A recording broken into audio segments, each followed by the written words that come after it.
Ahojte všetci, vítam vás pri ďalšej časti zo štúdia 38 nášho podcastu. Mám tu čestu privítať nášho hostia Tomáša Meliša. Ahoj Tomáš, najpesť. Servus. Začnem dnes ostrá, bracho. Zaujala ma jedna vec, my sa poznáme dlhé roky, robili sme aj nejaké veci spolu, ale zaujala ma na tebe vec Králi ulice.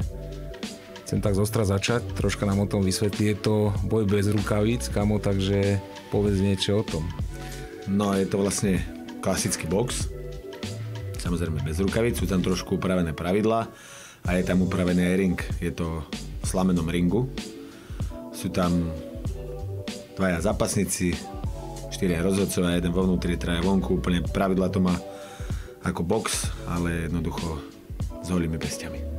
Je to dosť tvrdé, bracho. Videl som to, pozeral som to na YouTube, máš zápas s tým Čechom, to bol ako celkom masaker, takže ma to veľmi zaujalo.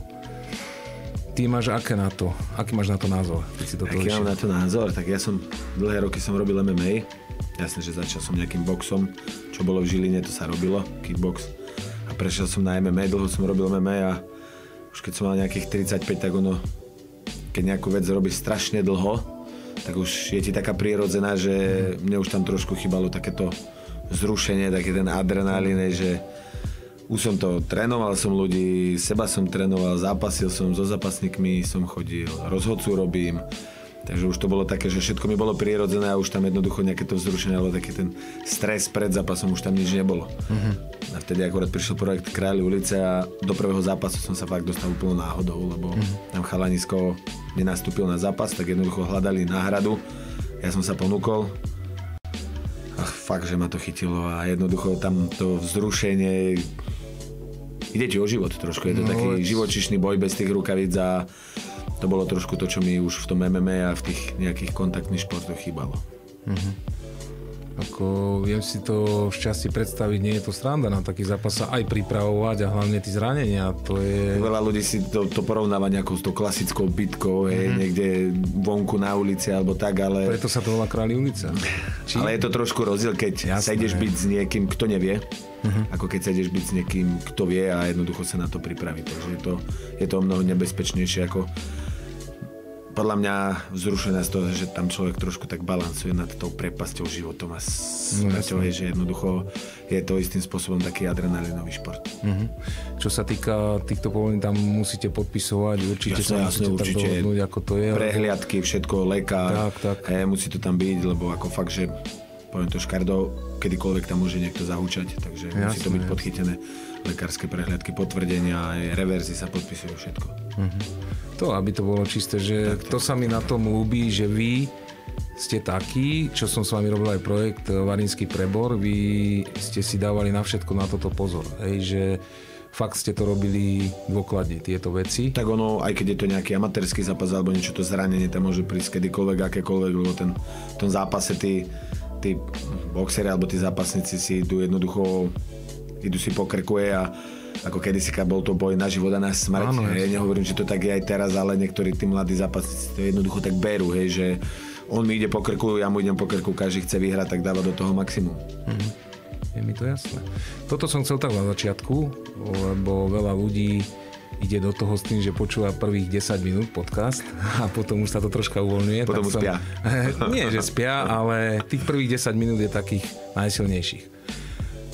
Teraz je taká vec, ako si vlastne začal s boxom? Tak ako decko, ja som bol hodne taký akčný. Myslím si, že veľa chlapcov malo podobné začiatky ako ja, že čo najmenej v škole a čo najviac vonku s kamarátmi a jednoducho akčné filmy, že proste robiť adrenalinové športy, všetko skakanie zo stromov, zo skal a tak ďalej a tak ďalej. A už to tak nadväzovalo, že človek už mal nejakých 13-14. V Žiline frčal box vtedy, išiel som na box, trošku som zaboxoval, prišiel nejaký kickbox, lebo však som si povedal, prečo by som mal iba boxovať, keď môžem aj kopať. Jasne. Tak som išiel na nejaký kickbox a z kickboxu som to hneď otočil na MMA, pretože to MMA sa mi páčilo ako tým, že je také komplexné, že človek či v postoji alebo na zemi jednoducho môžeš vyhrať postoji, môžeš vyhrať na zemi, keď jednoducho nejde ti to v postoji, ideš na zem, nejde ti to na zemi, tak to držíš v postoji. Páčila sa mi tam tá komplexnosť, že boli tam ruky, nohy, paky, škrtenia, takedowny, všetko. Ty si bol aj v oktagóne? Áno. Koľko zápasov bolo? Ježišmária, neviem, 4 alebo 5. 4 alebo 5. No. To sa nejak boduje, alebo si nejak v rebríčku? Ale... Áno, oni majú tam svoj rebríček, akože na začiatku to ešte až také nebolo, takisto sa tá organizácia vyvíjala, urobili nejaký projekt, urobili tam výzvu.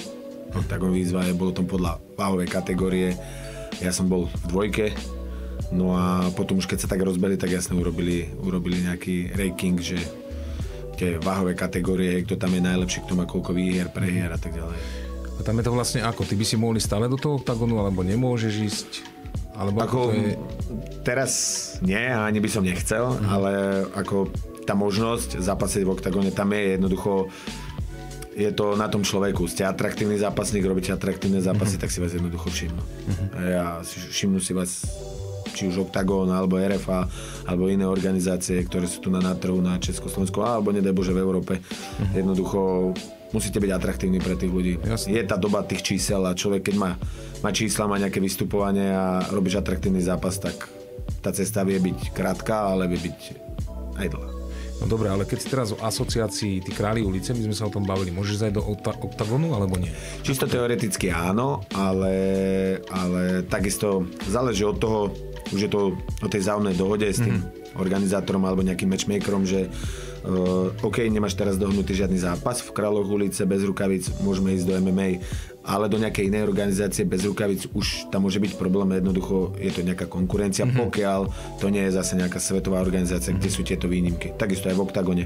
Z oktagonu, kebyže chce ísť človek do inej organizácie a je to nejaká priama konkurencia, tak asi by mu to nedovolili, ale je tam výnimka na nejaké tie veľké organizácie, ako je UFC, neviem, Bellator alebo KSV, alebo tak, majú tam tie výnimky, že jednoducho je to šanca pre toho zápasníka, tak nebudeme ho brzdiť. Ale záleží od toho, či s tebou niekto ráta na nejaký turnaj najbližší. Keď so mnou niekto ráta, tak jasné, že ma neuvoľnia, lebo chcú ma mať na, neviem, turnaji, dajme tomu v Žiline, tak ma neuvoľnia. Si Žilinčan, si domáci, ty nám pritiahneš tých ľudí, tak ťa nepustia.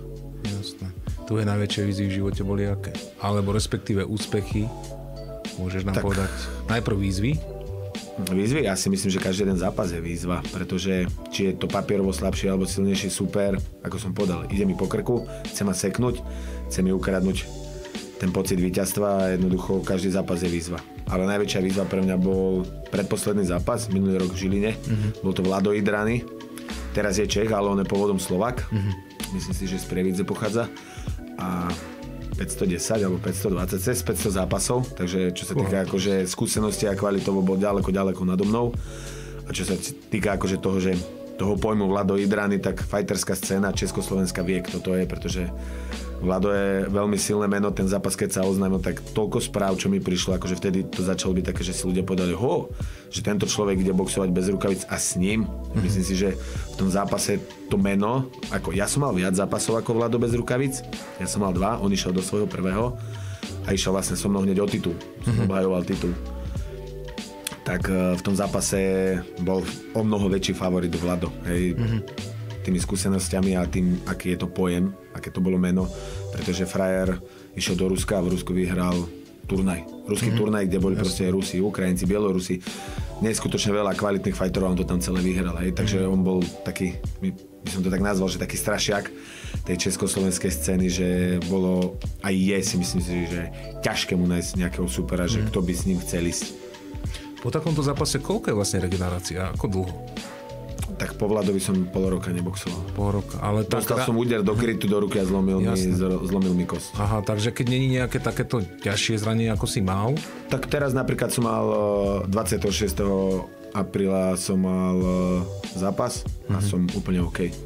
Hej, ale s Vladom som odbuchal proste plných 5 kôl a bolo to fakt také, že... To bolo v tých Kráľoch ulice? Áno. Áno, ja som to videl na YouTube. Bolo to doma, aj to bolo taký tlak, že jednoducho bolo to doma, fakt v tej hale bolo 90% ľudí, čo ma pozná, fandili mi a na toho zápasníka je vyvíjaný ten tlak, že ono, buď ťa to svinsky nakopne, alebo ťa to zožerie. Jednoducho zamrzneš, ostaneš tuhý, lebo jasné, že milión správ vypisujú ti, označujú ťa na tých sociálnych sieťach. Jasné. Hej, že každý držím ti palce, to určite to dáš jedno s druhým, ale ja som vedel, s akým menom a s akým fighterom idem zápasiť, takže bol to taký, nechcem to nazvať, že strašiak pre mňa, ale bola to pre mňa obrovská výzva a ja som si tam povedal, že ak toto dokážem vyhrať, tento zápas, tak už nechcem to povedať, že pre mňa neexistuje super, ale Si ho dal dole tam.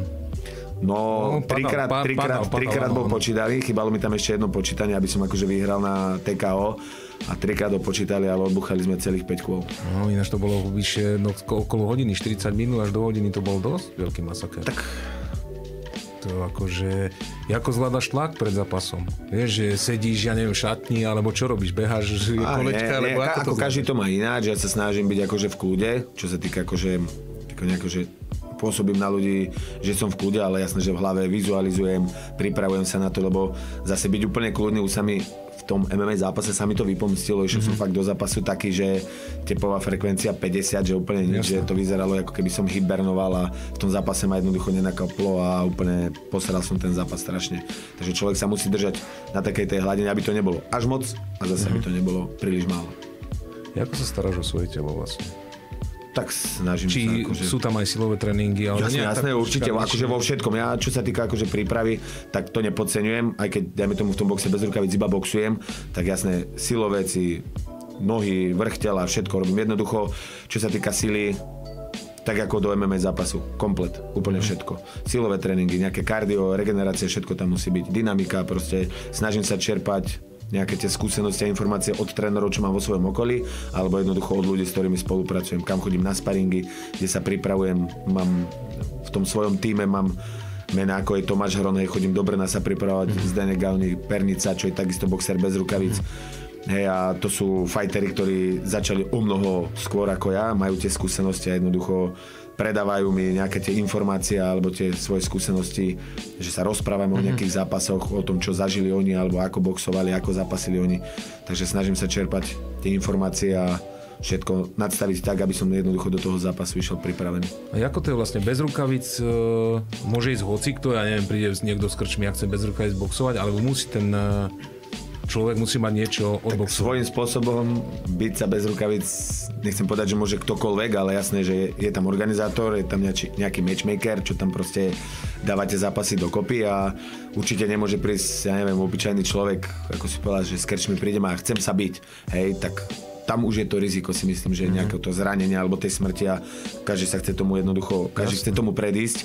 Aj tí rozhodcovia sú tam na to, nie na to, aby teraz ten rozhodca mi zdvihol ruku a ty si vyhral, ty si prehral, sú tam v prvom rade na to, aby jednoducho mi ochránili to zdravie a ten život, že jednoducho už keď som nejaké prestrelka, niekto, ako sa hovorí, že hulí, hej, je počítaný 3x, 4x a on stáva stále vládze, ale ten rozhodca jednoducho vidí, že už má dosť, tak to jednoducho zastaví. Tak, ako nemôže tam ísť hociaký obyčajný človek, hej, že aj ten organizátor, OK, máš nejaké skúsenosti, odkiaľ, kde, zapasil si tam a tam, pozrieme ten zápas, OK, máš na to, nemáš na to. Hej. A zase ďalšia vec, či by si ty proti nemu išiel, na čo? To by bolo, myslím si, že... Tak ako taký zápas, kebyže mám ísť zapasiť proti niekomu, akože poviem to tak, že nejakému obyčajnému človeku, tak mne ten zápas nedá nič, ja to môžem iba stratiť. Takže také zápasy sa ani nejako dokopy nedávajú. Hej, ako stane sa, že niekedy sa niekto zraní a do toho zápasu naskakuje, dajme tomu nejaký úplný outsider, ale zase na takého človeka si musí dávať ten zápasník pozor, pretože ten človek môže tým zápasom iba získať a je o mnoho viac motivovaný, ako dajme tomu niekto, kto prišiel o supera a dostáva náhradníka. Hej, že veľakrát sa stalo, že zápasník, bol dohodnutý zápas, jeden sa zranil a na poslednú chvíľu tam hodili nejakého zápasníka, čo bol papierovo slabší a vyhral. A vyhral iba preto, lebo fakt, že bol motivovaný. Ako, máš to aj v nejakom obyčajnom behu, keď bude mať svojho parťaka, sparring partnera na nejakom šprinte, nejakého priemerného, tak ja budem behať priemerne. Jasné. Ale ako náhle budeš trénovať proste s niekým lepším, tak to potiahne. Takže takisto aj ja sa snažím trénovať s ľuďmi, o ktorých si myslím, že sú proste najlepší vo v tom svojom fachu. Lebo teraz je taká móda, neviem, či si o tom počul, ale určite si myslím, že áno, teraz tí mladí dajú auta, ja neviem, do kruhu a v strede sa hrajú na strašných bitkárov, vieš, a potom je z toho prúser a jedno s druhým. Tak preto to na margo toho som sa pýtal, že či tam môže ísť hocikto z ulice. Každá jedna bitka, či už je to akože nejako oficiálne, že je to ako šport, alebo jednoducho vonku je riziková. A byť sa vonku s niekým, smrdí to kriminálne. No jasne, že to mi jasne. Príde bitka, tak trafím ho, padne hlavou na nejaký obrubník alebo niečo. Tak akože, čo sa týka bitky vonku, človek sa vie ubrániť, lebo však robíš to nejaký ten piatok, ale treba sa tomu vyhnúť. Ešte je paradox, že vy, čo máte niečo odbité, radšej by ste ustúpili a odišli, a tí, čo to nikdy nezažili, tak tí robia najviac zle. Tak človek, čo to má akože zápasník alebo športovec, má to v hlave upratané, tak vie, čoho je schopný a že jednoducho tie jeho ruky alebo nohy už sú trošku nejaká zbraň a vie a dúfam, že si to väčšina tých fighterov aj športovcov uvedomuje, že kvôli tomu, že tam niekoho preplesknem a potom si ho pôjdem odsedieť. Jednoducho nestojí ti to za to, mávnem rukou, OK, čau. Alebo OK, dám mu pozvánku, prídi do gymu. Budeme mať sparingy a prídi si to vyskúšať a uvidíme. Kľudne si to môžeme, alebo mám známeho, čo robí čisto underground, môžeme si to tam ísť vyskúšať. Toto som chcel vyzdvihnúť u vás, že vy ste normálni, čo sa týka týchto vecí a niektorí títo mladí si to vlastne neuvedomujú, do akého prúseru sa vlastne našijú, keď rozputajú nejakú takúto pouličnú bitku. Ja si myslím, že v každej tej skupine ľudí je niekto, kto je totálny idiot a zase totálny pohodiak, akože rozumný človek, takže aj medzi tými zápasníkmi, ako sa hovorí, výnimka potvrdzuje pravidlo, sú fighteri, ktorí nemá problém niekoho proste rozkopať na ulici. Hej, že, lebo mám tam ego, alebo hrá tam už potom rolu nejaký alkohol, alebo drogy, alebo niečo. Takže to už je o tom, ako to má ten športovec upratané v hlave. To som ti chcel povedať, že väčšinou sa to stávalo tak, čo aspoň ja viem, neviem, ty to môžeš posúdiť, že väčšinou takíto, čo si myslia, že sa budú byť, ja neviem, na ulici, na diskotékách, tak vydržali tréningy 2 týždne a zmizli ako gafere.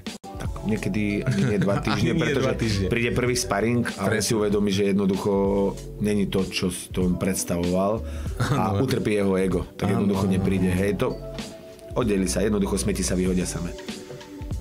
Tu je ďalšia vec, si tréner, preto som sa ťa na toto pýtal, na ten tvoj názor, že vieš to upratať. A povedz mi niečo o tom trénerstve. Ty máš mládež, dorast, mužov, alebo troška nám to bližšie vysvetlí. Veškeré zboží.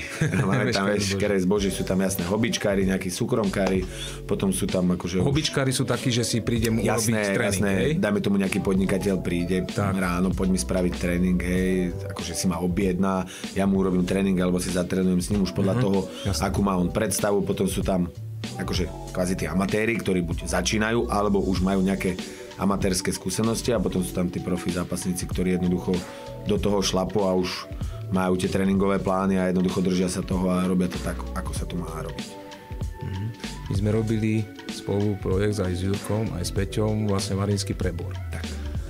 A sme sa aj bavili, že to bolo super vec, že to nebolo vlastne bodovanie, bol to vlastne taký v úvodzovkách klasický tréning boxera, že bol to zápas, ale nebol bodovanie. Bolo taký, teraz by to možno niekto nazval také akože klubové sparingy, že odbuchal si 3 kola s niekým z iného gymu, ale bolo to v takom nejakom tom zápasovom tempe, že bol tam ten rozhodca, bol tam ten lekár, bol tam nejaký čas, áno, nejaký tam sa aj podpisovala zmluva, to všetko, takže... Malo to taký ten nádych už toho takého ozajstného zápasu, že človek si to vyskúšal a tí mladí tam hlavne už pracovali s tým stresom, hej, sú tam nejakí ľudia, sú tam nejakí fanúšikovia, niekto kričí, hej, že vyhraj, druhý kričí prehraj, že už tam trošku sa tí chalani učili pracovať s tými svojimi nervami a jednoducho s tou hlavou. Ty si tam mal koľko zápasov? Ja som tam mal 2 zápasy. 2, no. Nevedel som, či 1 alebo 2, ale 2 som mal. Takže škoda, že tento projekt sa nepokračuje. Musíme Jurovi povedať, že nech ide do toho sa. Ja si myslím, že v blízkej budúcnosti vieme určite niečo. Je to už iba, je to o nejakých príležitostiach. Že jednoducho príde príležitosť, ja neviem, nájde sa nejaký priestor, alebo niekto, kto by to podporil. Lebo aj tí zdravotníci, aj tí rozhodcovia, niekto je taký jednoducho ochotný to robiť, dá sa povedať, za pán Boh zaplať a niekto jednoducho, keď aj dojde nejaký lekár, desíka ďaleka, tak treba mu tú cestu zaplatiť a tak. Akože tie financie sú jednoducho poväčšinou. Veľmi rád by som to podporil, musíme Jurovi povedať, nech to... Ja si myslím, že keď sa niečo také rozbehne, tak tí ľudia to podporia, hej, že dajú tam aj nejaké to Ečko 2 za nejaký vstup, pokrie sa to a tak. Na to pokrytie tej režie. Ja dáme tomu ešte chvíľočku a keď si za to sadneme a dáme hlavne dokopy. Budem veľmi rád, pomôžem vám v tom vo všetkom. Ďakujem. Strava ako vyzerá? Povedz mi len tak ráno, na obed, večer, ako sa stravuješ? či nedávaš na to nejakú takú No ako určite, že dávam. U mňa akože záleží trošku také, že či je to pred zápasom alebo po zápase. Takisto aj ten tréning, hej. Keď som po zápase, tak nehovorím, že to flakám, ale už si robím iba také nejaké vegetiky, dám si nejakú silovečku, hej, aby som na leto trošku vyzeral. A keď som pred zápasom, tak jednoducho je to striktné. Ale čo sa týka stravy, tak stále sa snažím to nejako... Nehovorím, že to 100% dodržujem. Hej, ráno tam máme nejaké vajíčka, slaninka, avokádko, takéto kravinky. Človek by si mal podľa mňa odskúšať tie veci, čo sa týka stravy na sebe, lebo ja si myslím, že je to hodne individuálne, pokiaľ ide o stravu. Hej, že niekto mi povie, ja som ťa videl zjesť vypražaný syr, no a čo? A on že toto kebyže ja zjem, tak už má 2 kg hore. Lenže ja keď ten syr zjem, ja ho môžem zjesť aj po obede, aj na večeru, ale viem, že spravím ďalšie 4-5 tréningov, nejaké súkromky, nejaký tréning. Vieš to kompenzovať. Ide to so mňa von, tie kalórie, hej, takže nebojím sa, vieš ako sa hovorí, tú špinavosť zjesť. Tak, vieš to. Hej, ale dávam si na to pozor, lebo jednoducho fakt, že cítim to na sebe, čoraz viac a viac. Hej, keď som bol mladší, tak nie. Ale teraz už, akože čím som starší, že fakt, že keď tá strava je OK, tak aj ten spánok je OK, tá regenerácia je OK, aj to fungovanie cez ten deň je OK. Ako náhle sú tam nejaké špinavosti, aj toho viac, že jeden deň zjem nejakú blbosť, druhý deň, tretí, štvrtý, piatý, tak dajme tomu už potom to cítim, hej, zle sa mi spí, zle fungujem, hej, zle regenerujem a takto. Takže snažím sa na to dávať pozor a byť v nejakom takom tom, nechcem povedať, že v strehu, ale uvedomujem si to, že ponuka na zápas a príležitosť môže prísť kedykoľvek zo dňa na deň. Jasné. Takže snažím sa byť fit celoročne. Ja som dal teraz do éteru nejaké otázky, čo sa chceli opýtať a prišli mi 2 od jedného Míra a od Aničky. A prvá bola to, prečo vy sa vlastne natierate pred tým zápasom s takým nejakým, ja neviem, či to je krém. Vazelina. Vazelina. A prečo to vlastne je? Tak ono, snažíme sa predísť takým tým katom, hej, že človeka otvorí, lebo ten úder, či už je to rukavica, alebo holá pesť, ide koža o kožu, alebo hej, bez tých rukavic je to kosť na kosť. Tak je to také svetelko na konci tunela, že ťa to ochráni trošku, hej, tá pokožka je taká zvlhčená, jednoducho to, že ťa to lízne, že ťa hneď neotvorí. Hej, ale nie je to ako, že pravidlo neznamená, že keď ma niekto natrie vazelínou, že som úplne OK, ja som nesmrteľný a môžem dostať 200 úderov. V mojom prípade, čo zápas, to minimálne 2 diery v hlave. Takže tam ani vazelína nepomôže, to sa všetci smejú. Aj teraz posledný zápas, že ty si dostal 3 údery a mal si 4 diery v hlave. No, tak to je, bohužiaľ. Jasne. Ďalšia otázka bola, vyplo ťa niekedy? KO alebo nejak tak? Nevyplo. Ako čo sa týka zápasu ma nevyplo, čo sa týka bežného života vypínam ma každý večer, keď prídem unavený domov. Preto som sa pýtal, že ten pocit, vieš, toho vypnutia, že sa zrazu prebereš na zemi, alebo ja neviem... Chvála Bohu, nemusím si zaklopať, brada drží a ako... Dostal som už úder taký, že jednoducho som tam cúvol, ale nebol som vypnutý, nebolo to ani ma nerátali, ani nič, iba som tam zacúval a som si povedal, možno ešte jeden a išiel by som dole, ale... A počuje to sa vypína cez bradu, alebo... Keď tak poväčšinou, áno, je to brada, spánok, aj na spodok ťa môže niekto vypnúť, akože nezhasneš ako na tej brade, ale dostaneš vypínač na spodok, trafia ti čo len pravú stranu, tam je tá pečeň, na spodné 2 rebra, keď to švihneš, tak to niekedy ti vypne proste úplne telo, že jasné, že vnímaš všetko, ale nedokáže sa ani zo zeme poriadne postaviť nič. To fakt, že človek má taký pocit, poviem to škaredo, že sa ide došťať, dosrať, úplne tie orgány povolia a ja hovorí sa, že si vypnutý akože na spodok, ale vnímaš. A na tú bradu alebo na nejaký ten spánok, keď človek dostane úder, tak to je taký vypínač, že poznám chalanov a zápasníkov, že mal zápas večer o 9:00, dostal knockout, vypínač, a keď sa dal už dokopy, tak proste tá krátkodobá pamäť úplne 0 bodov, že s behom hodiny sa ma, čo ja viem, 10 krát opýtal na jednu a tú istú vec.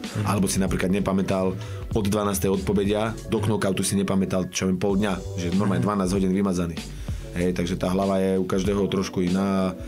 Tie knockouty, mali by si proste tí chalani dávať na to aj pozor. Dostanem knockout, dám si tam tie 3 mesiace bez kontaktu, rentgen, CTčko, toto by malo byť jednoducho, niekedy príde knockout aj na tréningu, hej, že nepodceňovať to. Však to bol iba obyčajný sparring na tréningu, nie, dám si tú pauzu, dám pozor na nejaké minerály, dám pozor na nejaké pitný režim, idem pozrieť toho doktora, poviem, čo sa stalo, OK, pozriem to, lebo nejaká krvná zrazenina alebo niečo, malý otraz mozgu môže byť zrazu proste fakt nejaký nádor alebo jednoducho človeka. Aj tieto, čo býva nejaká smrť, hej, povedia, že hej, box je riziko, MMA je riziko jedno z druhým, ale má to o mnoho menšiu úmrtnosť ako nejaký futbal. Yes. Hej, lebo jednoducho tí chalani a tí zápasníci, ak na to človek dbá, tak aj tie lekárske prehliadky, všetko jednoducho dávajú si na to pozor. Aj to telo je troška otúžené voči tým úderom alebo nejakým pádom, takže väčšinou keď tam niekto zahúčal alebo že umrel, že tam bola nejaká smrť, tak to bolo presne to, že podcenili, dajme tomu to, že v tom zápase bol knockoutovaný a nešiel k tomu doktorovi. Prišlo tam krvácanie do mozgu, hej, nepozrel ho doktor, alebo slabo ho pozrel, kúkol mu oči dobre a keď je tam takýto knockout, treba to človeka jednoducho dávať na neho pozor, na to tam má toho trénera, toho kouča alebo doktora, že jednoducho poďme ho pozrieť. Prišli sme z turnajú domov, poďme k doktorovi, dáme CTčko, aby si bolo OK, aby to bolo všetko v poriadku. A myslíš, že dlhodobo, keď dajme tomu, že by si šiel do dôchodku, nebudeš sa báť, že budeš mať nejaké následky? Následky môže mať ešte. Alebo či si sa stretol s ľuďmi, či mali nejaké takéto následky? Ja si myslím, že to je v každom športe. Lebo každý vidí Mohamed Ali, vieš, ale dobre, to bolo o niečom inom, vieš, to bola iná doba, si myslím, že... Áno, to riziko je tam asi väčšie, určite je tam väčšie, ako keby, že neviem, pracujem niekde v sklade a vozím sa na vysokozdvižnom vozíku. Ale takisto aj z toho vozíka odíde mi chrbtica, neviem, čokoľvek, ruky, nohy a zase ja poznám mŕťa veľa športovcov, ktorí sú, ja neviem, majú po 60-ke, po 70-ke a sú na tom o mnoho lepšie. Jasne. Ako chalani, čo majú 35. Hej, tam chalanisko má 35 a človek, keď ho vidí, tak má pocit, že sa rozpráva s 50-ročným chlapom. A potom je tam frajer, čo má 65 alebo 70 a chodí si na bicykel, chodí športovať a vyzerá lepšie. Hej, že aj sa cíti lepšie a vyzerá zdravšie a aj žije zdravšie. Hej, jednoducho, keď ten človek je športovec a celý život sa snaží žiť ako športovec, či už akože nemám na mysli teraz iba tú stravu, ale celkovo ten životný štýl je takého športovca, tak ten život jednoducho je podľa mňa predĺžený. Jasné, že výnimky sú, áno, proste veľa úderov na hlavu, Muhammad Ali, príde tam nejaký Parkinson alebo niečo, ale ja nechcem povedať, že človek je v ohrození života, aj keď sa postaví na prechod prechodcov. Keď si sadneš do auta, keď si sadneš... To je...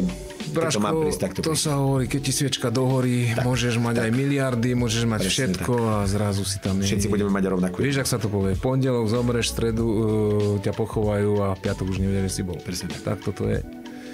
Zuby boli niekedy vybité? Alebo nejaké také riadne zranenie, že si sa fakt dlho zotavoval? Asi, ako hovorím, tržné rany na tvári boli, to sa hovorím celkom dobre. Musím povedať, že keď som otvorený, alebo máš že nejaký taký recept mastičky, alebo čo? Nie, práve že vôbec. Nie, úplne klasika, jednoducho, iba dať tomu čas. Ale čo sa týka zase nejakých nárazení, ako zlomenú ruku som mal iba raz. Nie, že ruku, ale iba kosť v ruke. To mi zlomil tento Vlado Idrany, ma trafil do krytu a zlomil mi kosť. A to bolo také moje asi najdlhšie. To bolo minulý rok, hej? To bolo minulý rok cez leto na tom turnaji v Žiline. To si necítil vtedy, doboxoval si? V zápase nie, je to v zápase. To je adrenalín. Ja sa smiem, že v zápase mi môžu hlavu rezať. Že, no to tak je, ale väčšinou. To tak ten adrenalín je tak, akože, taký silný pomocník. Ale aj akože zlý pomocník, pretože ten adrenalín ťa môže hnať dopredu tak, že presne necítiš tú bolesť jedno s druhým, ale môže ťa hnať až tak zle, že človek to prepáli. A jednoducho robí tam tie chyby, takže musí tam byť tá zlatá stredná cesta, aby ten človek bol nabudený, ale jednoducho inteligentný, pozorný a dával v tom zápase bacha. Čo by si chcel odkázať mladým začínajúcim s boxeristom, alebo respektíve kto chce začať s boxom? Čo by si chcel týmto chlapcom odkázať na záver? Nech s tým jednoducho začnú, lebo myslím si, že... A v koľkých rokoch ty tak je najlepšie začať? Hneď, kedykoľvek, to je jedno. Mne tam chodia deti, čo majú 6. Hej. Ako nie je to ten klasický box s tými deťmi. Ja to hovorím vždycky tak, že dajme tomu do tých 13, 14, proste musí to byť hra. Áno, musia si uvedomať to, že môžu niekoho zraniť. Ja napríklad s tými deťmi robím aj sparingy, ale robím s nimi také sparingy, že idú iba na telo. Hej, niekedy akože stane sa, že sa udrú aj do tváre, ale jednoducho je tam chránič v zuboch, aj keď idú iba na telo, pre istotu niečo, takisto aj tie deti nechá sa uniesť trošku, že niekto ho trafia, chytí tam nervy mu odídu, tak sa tam začnú doslova byť, ale jednoducho formou hry, hej, treba im vysvetliť, že ten box jednoducho je nebezpečný, že môže niekoho zraniť, nemal by to používať niekde v škôlke, v škole alebo tak, ale jednoducho do nejakých 13, 14 nech je to hra a potom už nech si to jednoducho začnú tak upratovať v tej hlave. Stále ma to baví, chcel by som to robiť a už ideš 15 rokov, príde tam nejaká puberta jedno s druhým a musia si jednoducho uvedomať, že ten box nie je bitka dvoch ľudí, hej, či už žien alebo mužov, ale jednoducho je to šport. Musia to tak. Máte aj ženy? Máme aj ženy. ako nečisto boxerky. Máme tam Evu Erdeliovú, čo je MMA zápasnička a zatiaľ ako amatérka. Je majsterka Európy a vicemajsterka sveta. No je zo Žiliny? Ona je z Bytče. To ma teší, že máte aj ženské zastúpenie. No dobre, to je na záver, ako vždy, dáme naše duritky, pripijeme si našu minerálku s komunistickými duritkami. Neviem, či si ich pamätáš? Pamätám, 86 som ročník, takže... Takže si ich veľmi dobre pamätáš. Pamätám. Dražko, chcem ti popriať veľa úspechov ešte. Ďakujem veľmi pekne. Aj čo sa týka teba, hlavne teba, aby si mal ešte veľa zápasov pred sebou. Ďakujem. Veľa tvojej omladiny a tvojich všetkých zverencov. A čo dodať? Ďakujem ti veľmi pekne a my sa... A ja ďakujem, že som tu mohol byť. My sa ešte uvidíme. Drž sa, ahoj. Ďakujem moc.